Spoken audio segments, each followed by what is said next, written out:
The lack of rain between September and November last year has caused a dry spell in Oromia, Somali and the southern regions of Ethiopia, which are important areas for raising livestock. The federal government as well as the regional government have been providing food and non-food emergency aid for the people. As I mentioned earlier, those who have been affected by the current drought. The food contains the cereal, pulse, oil and CSB, nutritious food for children under 5 and lactating and pregnant women. The non-food part contains the emergency health service, water supply for human being and livestock, as well as forage supply for the livestock and other education materials. The Food and Agriculture Organization warns that over 5 million more people residing in these areas are at risk in 2017. The first needs are to provide or to save the core breeding animals.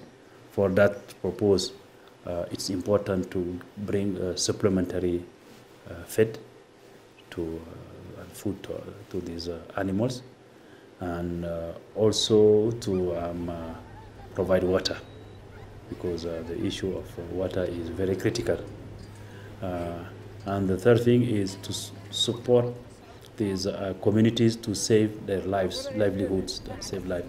So, as for this purpose, we think that as a FAO, it's very urgent to provide income for those communities. One way is we are promoting commercial and slaughter destocking. Thousands of livestock are reported to have already died. As long as we are living in the changing climate condition environment, it is most likely to have such type of drought in the coming years, so that we have to be well prepared, and support from our partners, international community, should be on disaster risk reduction part, because mainly when we see the current drought in the pasture area, it is water shortage, so that we have to work heavily on water development. This challenge comes as the country is still recovering from the 2016 drought caused by the El Nino effect, recorded as the worst ever in Ethiopia in decades.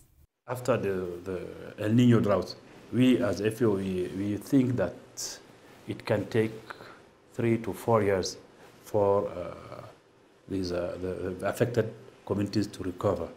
So they are in the process of recovering when this drought also came.